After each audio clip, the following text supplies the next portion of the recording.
முட்டை பொடி மாஸ் செய்கிறேன் நான் இப்போ. அதுக்கு தேவை 2 வெங்காயம், 4 பச்சை மிளகா, கருவேப்பிலை, கொத்தமல்லி, தேவையான அளவு உப்பு, 4 முட்டை, எண்ணெய். எங்கூர் ஸ்டைலில் இன்றைக்கி முட்டை பொடி மாஸ் நான் செய்ய போகிறேன். ஸ்டவ் ஆன் பண்ணி கடாயை வச்சுக்கலாம்.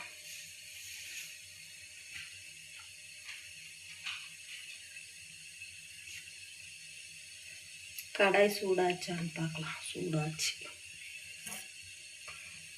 எண்ணெய் ஊற்றிக்கலாம். நான் இவ்வளோ எண்ணெய் போடுறேன், கரெக்டாக இருக்கும். இன்னும் கொஞ்சம் போட்டுக்கலாம். எண்ணெய் போட்டால் நல்லா வரும்.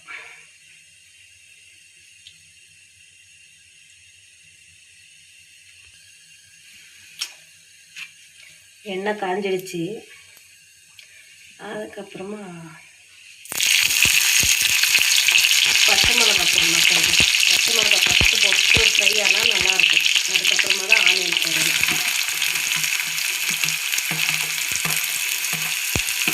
இதெல்லாம் நல்லா செய்யும்.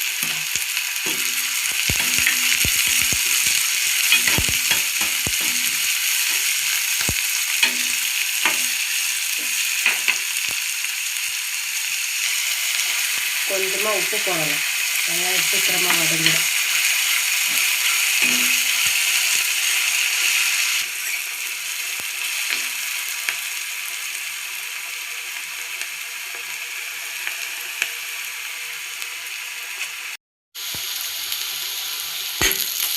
வெங்காயம் லேசாக வதங்கிடுச்சு.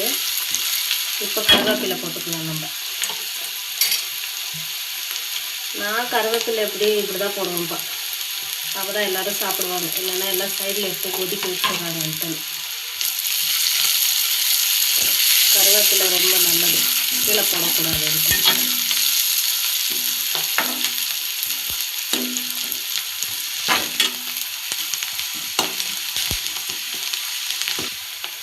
இப்போ முட்டை உடச்சி ஊற்றிக்கலாம்.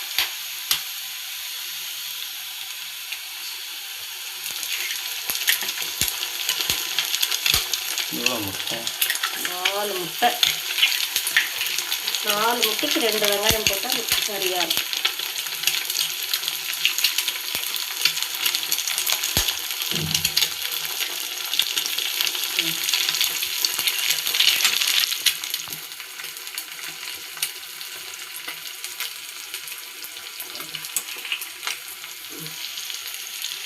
லேசாக கலந்து விடணும். அதிகமாக கலக்கக்கூடாது. லேசாக கலந்து விட்டு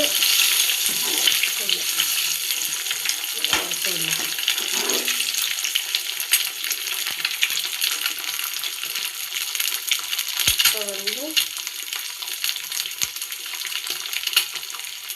ஒரு உப்பு கரெக்டாக இருக்கும். 4 முட்டைக்கு அதிகமாக போடாது.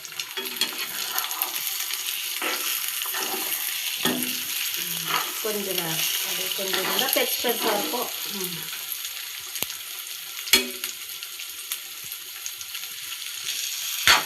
நல்லா கை விடாத கிளறிட்டு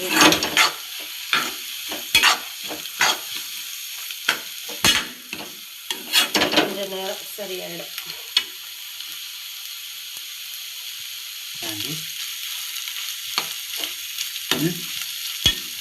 கலர் ஃபுல்லாகவே இருக்காது. ஒயிட் அண்ட் எல்லோவாக இருக்கும். எப்போவுமே ஒயிட் அண்ட் எல்லோ க்ரீனாக இருக்கும். நாங்கள் இப்படி தான் செய்வோம்.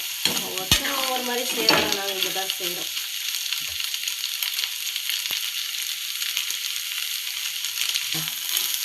அடி கொடுக்காம தனித்தனியாக வருது. இப்போ இந்த டைமில் கொத்தமல்லி தூவி விடணும்.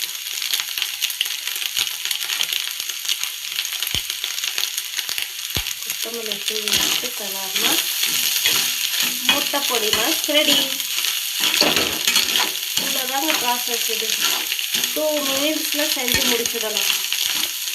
சாப்பாடுக்கு, ரசத்துக்கு சைடாக வச்சு சாப்பிட்டுக்கலாம். அழகாக இந்த கலர் அப்படியே ஷைனிங்காக இருக்குது. பார்த்தீங்களா?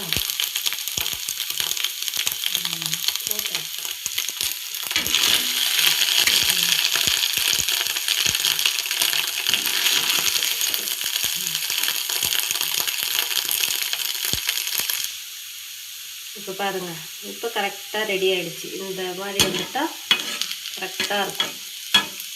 ரெடி ஆகிடுச்சு. ஆஃப் பண்ணிட்டு சாப்பிட்டுடலாம் நம்ம.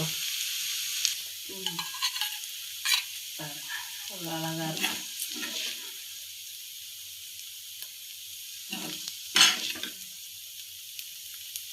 பார்த்தீங்களா, இவ்வளோ அழகாக வந்திருக்கு.